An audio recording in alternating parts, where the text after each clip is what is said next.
Hello, guys. You're welcome to the channel. Let's go.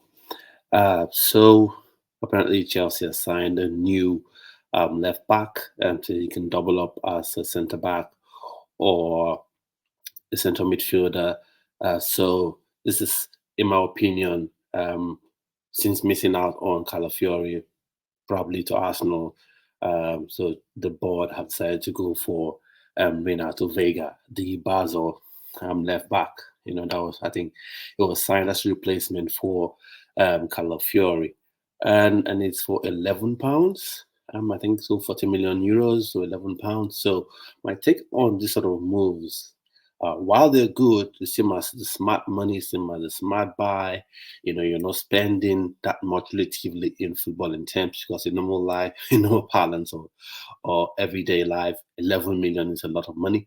But in football, 11 million isn't that much. So um, my normal thoughts when it comes to things like this is it may seem as a smart buy, but then again, if you, or rather, if the player doesn't perform, then you begin to think whether you were penny wise and pound foolish. So that's something to keep in mind. But on the face of it, it looks a decent buy. It looks smart buy because it's on the cheap side of things relatively.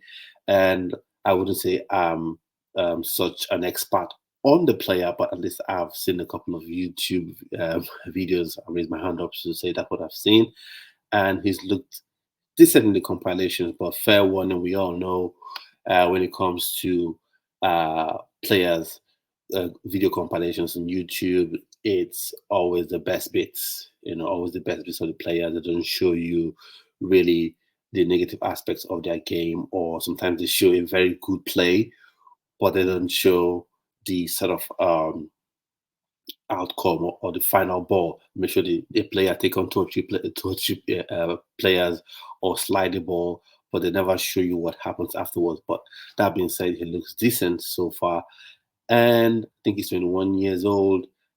And what I get from the feelers I've gotten looking at various journalists that have reported on this is that he wouldn't be a lone player heading to Strasbourg, but he'll be part of the first team. So that would be nice competition for Cucurella, who I think has been, you know, not, has been unfairly treated by most of the Chelsea fan base. I know, like everyone else in the team, he didn't have the best of didn't have the best of what was I say now? He didn't have the best of the first part of the season, but he's come up good.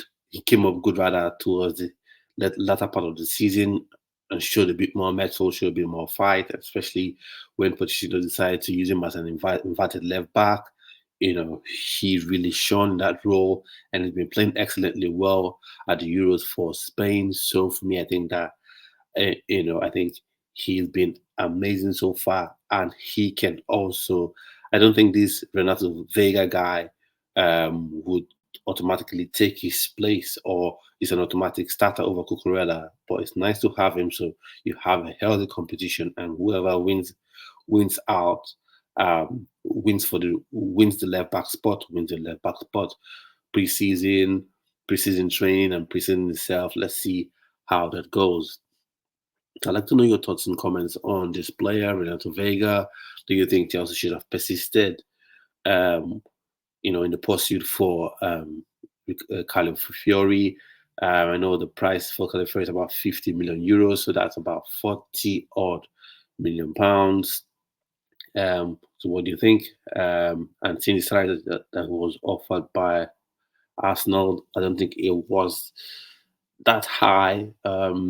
That's about 3 million euros thereabouts. So, what do you think? Do you think that Chelsea should have persisted and went for Ricardo Calafiori, or what do you think about Renato Vega signing? Do you think, well, is someone that you're happy with the signing? You're happy with? For me, I think he's decent, and that's good. Cucurella has been fantastic as well. So when you have both of them, you can have that healthy competition. You could have them playing the Conference League, playing the domestic cup games, playing the Premier League as well, and you can figure out who the best amongst them is, and we could take it from there. So Um, that's what that's so let me know what your thoughts and opinions are on them. So far I think that brought the signing up to 5 signings, I think, this off season. So because we have Tosin Aderabayo, we've got what's the name again? We've got Tosin Aderabayo,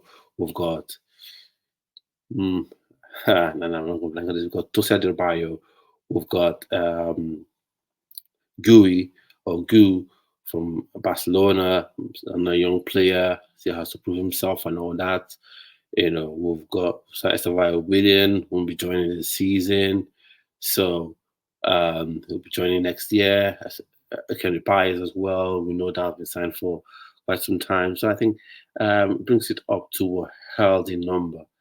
So for me, the major place that I think Chelsea needs to sign a striker, that the team needs to get a striker in, is I've already said it. The major place, the major position on the pitch that needs replacement is the striker, the striking position. Chelsea needs a new striker, really, because I know Jackson had a good finish at the end of the season, but still, I don't think he's that elite level striker that you need if you want to really get in the top four, because people think it's just winning the title that's the main thing. It's beyond winning the title, I'll tell you, because winning the title is important, is crucial, but the Premier League has become even more difficult to win, even more tough to play in, to get those Champions League spots. It's very, very difficult. You've got Spurs, you've got Aston Villa, who wouldn't want to let go of their top four status. They finished fourth last season. They would want to at least, finish fourth. So you need to get the striker. And we know that last season, whether you love Pochettino or you didn't like Pochettino because of the choices he made, you could see, it was clear. You could see that created lots of chances, but no one was taking those chances, and that was our main problem. And that's the main reason, in my opinion, why we didn't get into the Champions League spots, and I think that has affected the sort of deals we've been able to do, or rather not been able to do this season.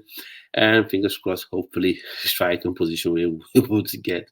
Um, with those him in. I don't know what your thoughts are on that one. Now talking about strikers. Now this is not with Chelsea news, because I said one thing I'll be doing this time around as well. In addition to Chelsea news, I'll be talking about Nigerian stuff as well, about players and Nigerian players who are making moves as well. So now straight on to that, we've got Akko Adams, the Montpellier striker. I think he's got at least 10 goals this season. So the rumors linking him to the Serie A to AC Milan particularly. So I think that's a good move for him, because the competition for the striker role at Chelsea is really, really, at the Super Eagles is really a tough one. And I think Nigeria needs options in the striking position. I think this is a good move for him.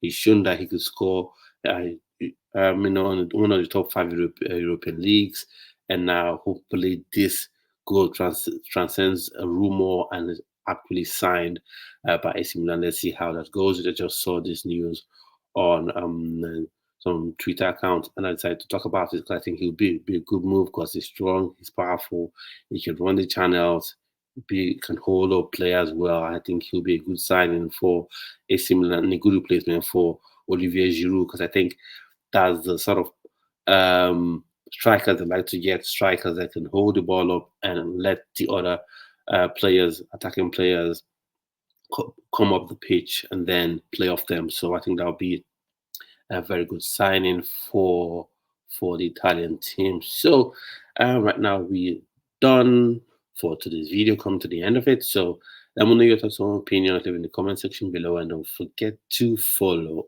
on X, Ugomade Football Channel on X, and let's go. So have a wonderful day. Bye bye.